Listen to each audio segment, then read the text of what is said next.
Olá, gente, vamos dar início a mais uma, não.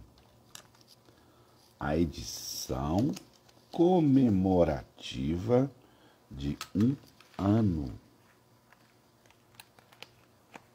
Exatamente, há um ano atrás, dia 30 de junho, eu e o Sérgio, que nos falávamos todo dia, decidimos expandir essa conversa para vocês.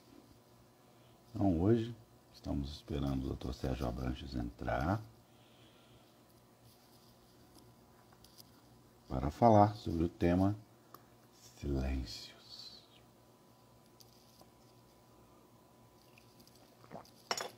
Olá, gente.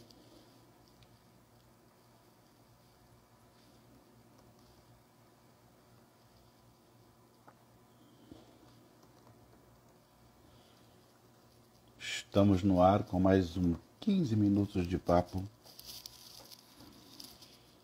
com Tieta. Tá frio aí, Tieta? Tá calor? Tá chovendo?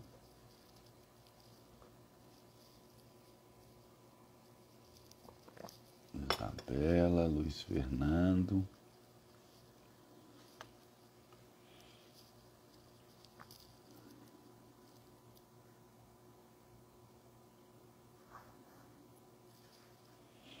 Esperando o Dr. Carlos Sérgio Abranches entrar.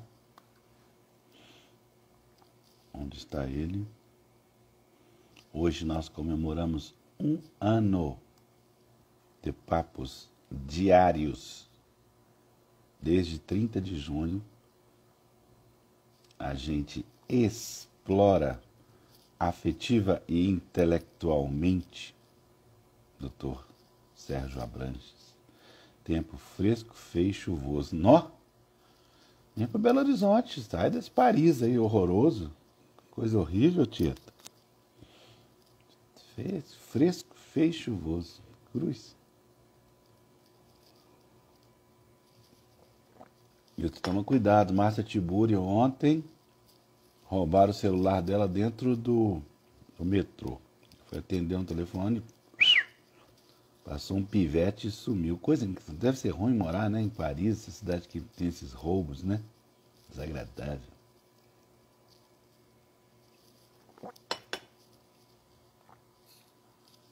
Uai, não entrou até agora. Então tá, gente, vamos fazer uns 15 minutos de papo eu sozinho aqui comemorando um ano com o politólogo, autor do mais importante e ainda não, Renata Bastos da Silva. Viviane, Joelma, boa tarde. O proprietário, autor, escritor do livro ainda mais famoso e ainda não publicado do planeta, O Intérprete de Borboletas, título dado pelo querido, amado, sensacional, maravilhoso José Eduardo Agualusa Elimar. Estamos esperando, doutor Sérgio Abranches. Continuamos esperando, doutor Sérgio Abranches. Falou nada, não. Passei assim no ar, ele passou chapado.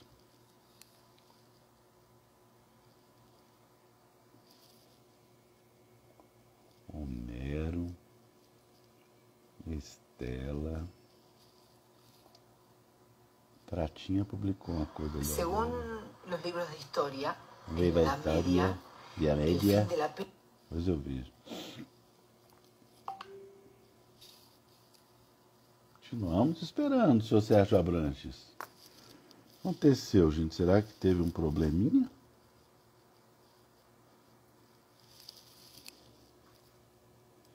É bolo. Eu ia trazer uma velhinha para tocar aqui, mas como eu conheço o humor do Sérgio, se trazer uma velhinha aqui, eu acho que ele desliga, vai embora. Eu falei, vamos comemorar. Ele falou, não. Eu falei, gente, um ano. Quem é que faz isso? Não é não, André? Gente, o Sérgio não entrou. Pois é.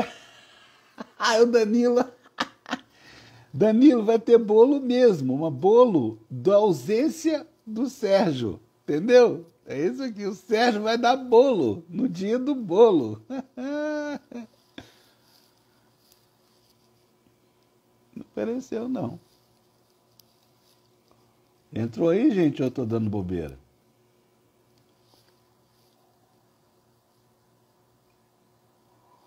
Uai.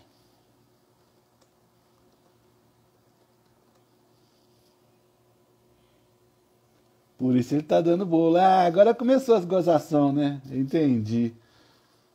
Dia do bolo, ele me dá o bolo. É possível. É possível. Sérgio Abrantes é possível de fazer isso mesmo.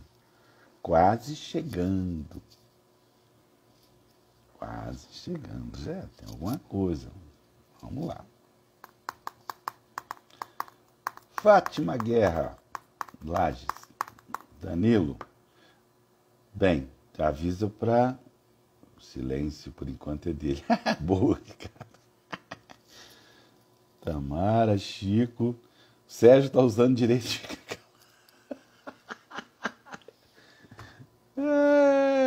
comemorar em grande estilo a Latimaia. Boa, Danilo. Por favor, senhor relator, quero ficar em silêncio, prefiro ficar em silêncio. Em silêncio. É ridículo. Ridículo. Não é ridículo, é pior do que isso, né? Coisa de bandido, né, gente? Bandido faz isso. Né? Bandido é a palavra certa. Vai ter que compensar o atraso. Razão, Joelma. Jabrantes entrou! Parabéns pra você!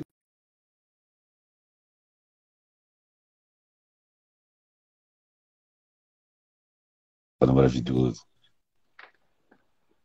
Boa tarde.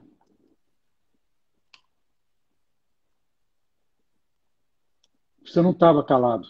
Deixa de ser falso.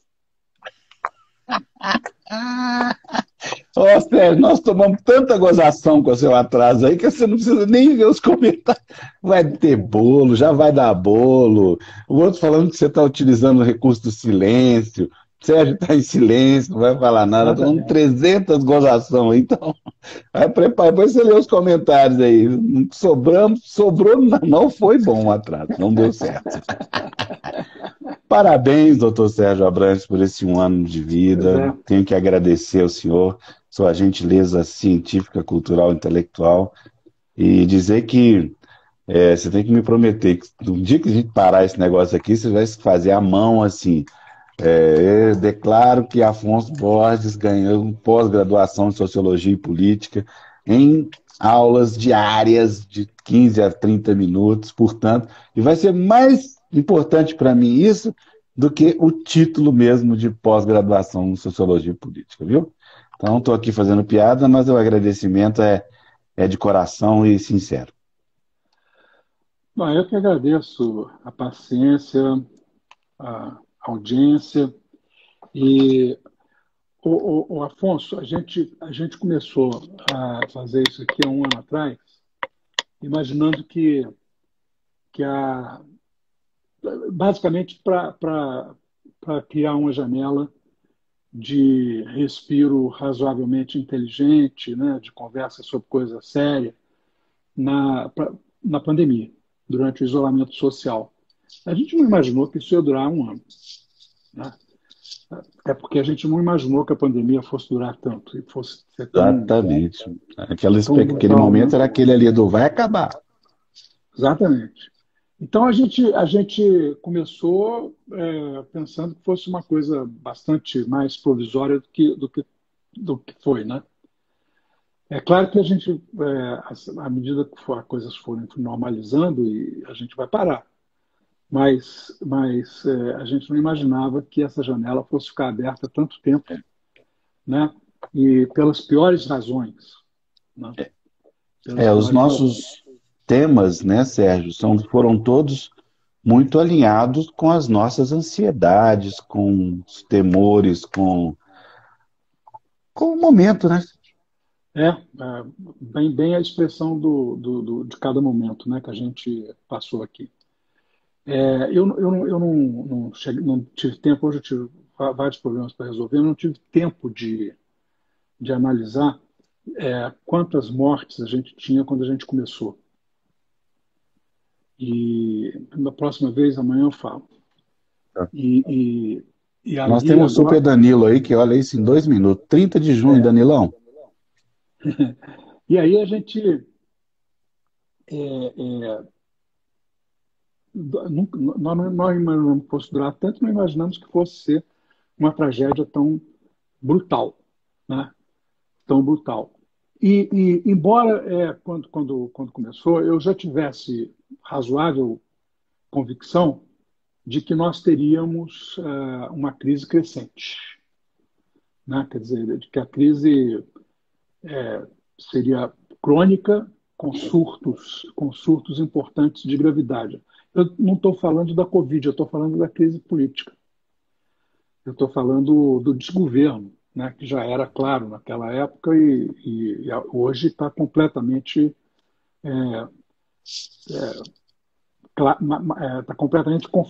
configurada, né, a gravidade da crise político-institucional que a gente vive.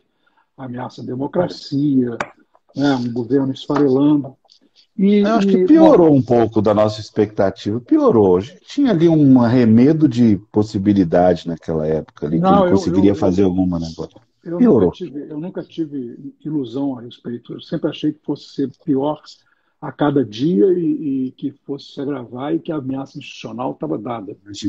Imaginei que seria tanto. Eu não estou minimamente surpreso com o que aconteceu. Agora, obrigado, André. Querida. Isso aí fica de introito essa questão, né, dos silêncios, que é o tema de hoje.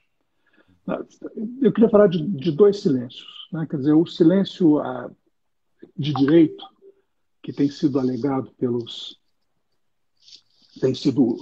ao qual alguns depoentes têm recorrido, mas pela primeira vez a gente viu um depoente recorrer ao direito absoluto ao silêncio, né? Ele falou só quando ele estava fazendo a exposição inicial dele, porque ele tinha direito como todos os outros, e depois ele anunciou que não falaria mais nada. E aí, quer dizer, eu acho que ele não se deu conta de que era um comportamento, estou falando do Wizard, né? Que era um comportamento que poderia o tiro sair pela culatra, porque podia ricochetear, né? Porque, na verdade, ele falou várias mentiras e foram todas elas prontamente desmentidas por vídeos que o Renan tinha preparado para mostrar. Então, os vídeos do Wizard desdizendo o que ele disse no princípio da CPI confirmou para mim uma tese que não é uma tese, era uma coisa que meu pai me dizia, né? O meu pai era advogado e ele nunca advogou no crime por três razões básicas. Eu vou dar só uma delas porque eu acho que ela é relevante para o que eu vou falar. Ele diz assim: olha, o advogado de defesa ele desenvolveu-se uma cultura da defesa no Brasil em que o advogado de defesa tem como objetivo fundamental evitar que o seu cliente seja preso, né? E de alguma forma, obrigado, querido Alexandre, de alguma forma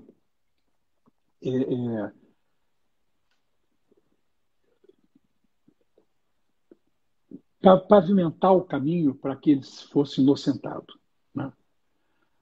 E aí meu pai diz o seguinte: mas acontece o seguinte, tem certas pessoas que eu vejo sendo defendidas dessa forma, que se eu fosse o advogado delas, eu diria o seguinte: é melhor você ser preso e a gente tentar demonstrar a injustiça da prisão no julgamento do que você perder a reputação. Meu pai diz assim: olha, para algumas pessoas, a reputação é mais importante do que a liberdade temporária, né? Então, eu tento você fazer né? Eu acho melhor você defender a sua reputação. Eu vi várias cenas dessas, em que imediatamente me veio à cabeça essa coisa esse raciocínio do papai, de que às vezes é melhor você cuidar da sua reputação do que você se livrar de qualquer forma da cadeia ou, né, da prisão, e depois se defender no julgamento de forma apropriada. É muito melhor você ser inocentado no curso de um processo em que você pode argumentar do que você se livrar da cadeia, mas perder a reputação e ficar com a imagem de ser um criminoso que se livrou, né, que se safou da, da, da, da justiça. Essa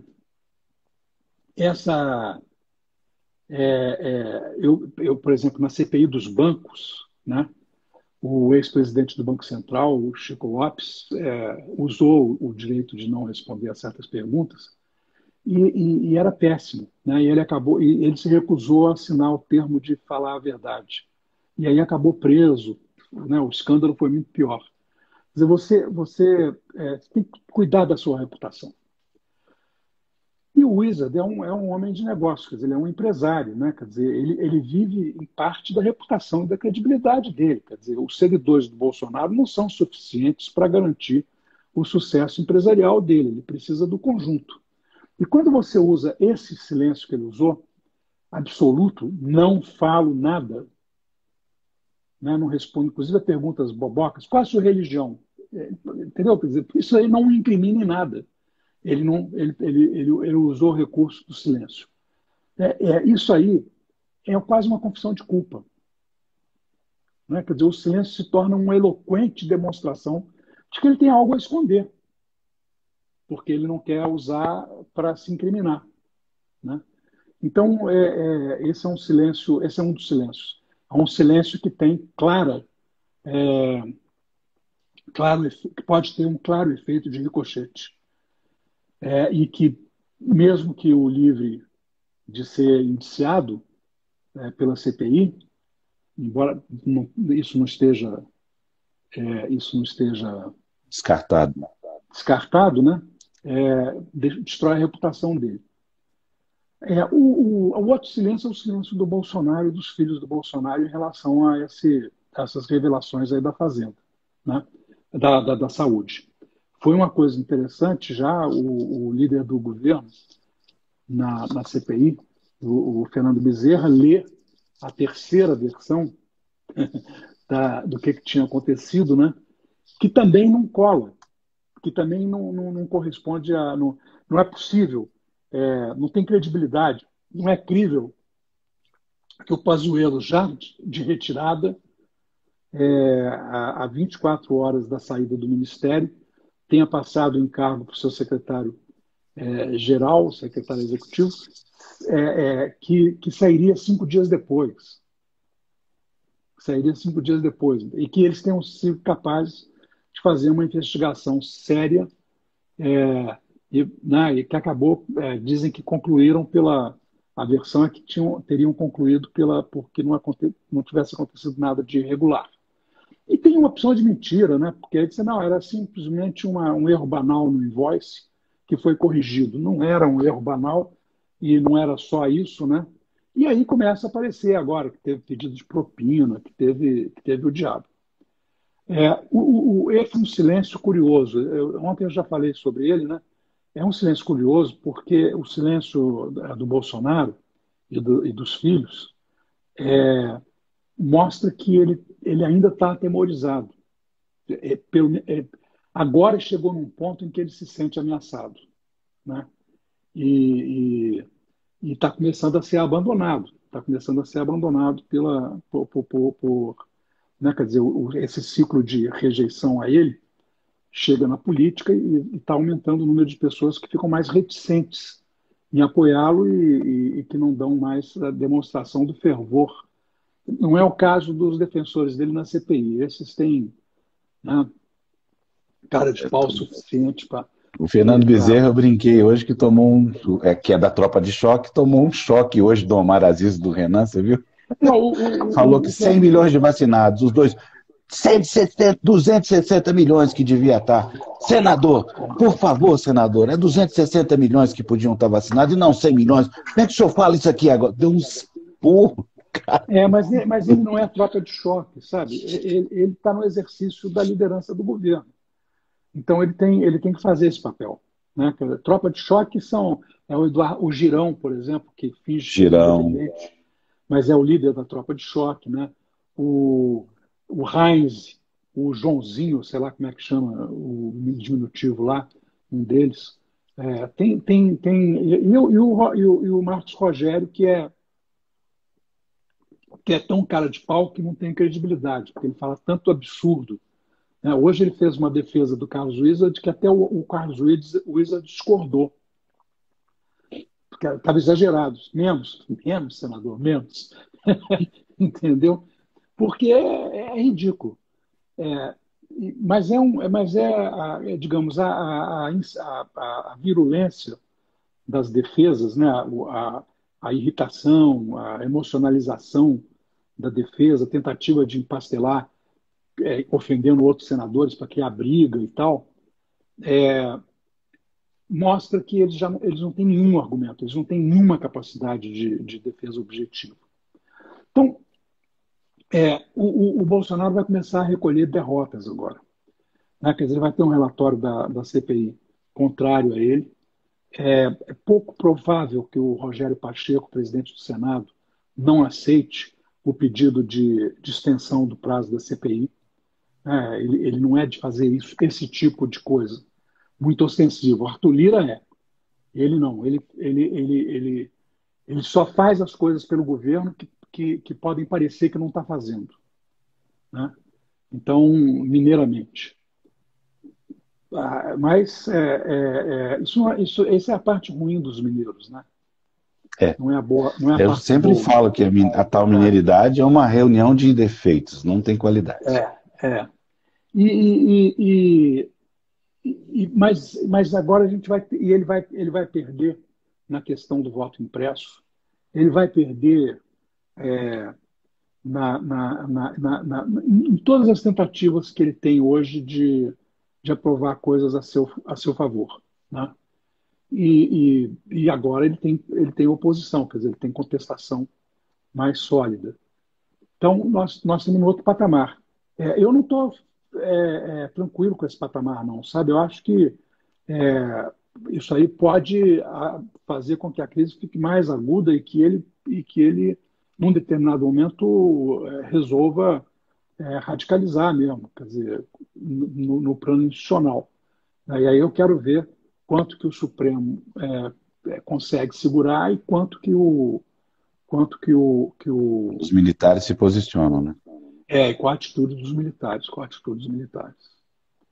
mas então é isso, quer dizer, são dois silêncios muito eloquentes, sabe? Os dois silêncios falam muito. Talvez mais Que do que bom que você tivessem... não se referiu ao silêncio das instituições dessa vez.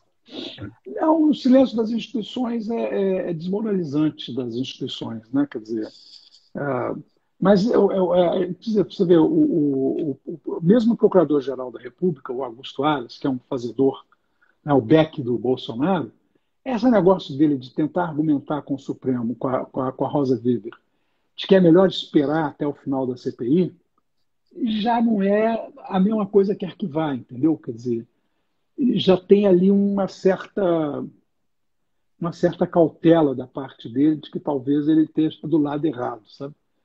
Então, Tinha pensado nisso, não. Realmente já tem ali uma travazinha. Acho que também, você não acha que o papel dos subprocuradores ali, uma espécie de barreira, estão barreirando, os caras estão barreirando tudo lá. Não tá ajudando também, não? não, os subprocuradores, aqueles que estão, por exemplo, esse que assinou o pedido de adiamento, esse é cumpridor de tarefa do Augusto Aras, entendeu? Quer dizer, aqueles dois são tropa dele. Né? Os outros subprocuradores que ele não comanda, que tem, por exemplo, os três que disputaram a chapa, né, a lista tríplice, esses sim, esses têm feito oposição interna e têm tentado mobilizar o Ministério Público contra o Augusto Aras, né? Mas o PGR tem poder demais, por isso é que a gente precisa de pensar que a reforma política verdadeira que a gente precisa de ter é tirar poder do presidente da Câmara, esse poder monocrático com relação ao impeachment, né, e tornar a lista tríplice compulsória para a Ou seja, Procuradoria-Geral da República. Tá bom? tem livro hoje? Não, hoje não tem, porque eu não tive tempo de ler mais nada. Né? Eu só queria fazer uma referência ao livro do Ednei, que eu não fiz ontem, que é o seguinte: Hum, a edição é primorosa, tem fotos lindas, tem ilustrações lindas, Gravuras lindas. realmente gravuras lindas, quer dizer, é muito bonito. Vale É uma mostrar de edição, novo. é uma edição muito bem cuidada. Pois é, são gravuras lindas. São Tem, gravuras referentes aos capítulos, né? referentes ao capítulo. Cada capítulo tem fotos ou gravuras ilustrando. Bonito o livro, né? Mas é muito bonito, muito bonito. Dá gosto de ler, dá vontade de ler. Isso é bom também no livro. Agora, eu queria encerrar fazendo uma observação, mais que uma observação, uma, um manifesto aqui de revolta. Na hora que o Wizard mostrou o livro de forma cínica ali na CPI, ele incitou o povo do livro. O livro não é feito para isso. Claro. Então fica aqui minha revolta, meu protesto por ele ter utilizado este objeto sagrado do conhecimento, da sabedoria, para fazer aquela autopromoção cínica, mentirosa e criminosa, como ele é, né?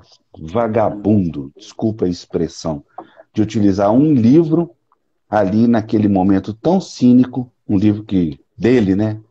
Ainda bem que o senador do PT lá levantou na mesma hora e disse: se o senhor não se digna a responder as perguntas, o senhor está proibido de fazer autopromoção aqui. É claro, é claro. Mas é isso. Até amanhã. Amanhã, querido. E parabéns para o senhor. Muito obrigado por me aguentar tanto tempo. Parabéns. Você também. Tchau. Tchau.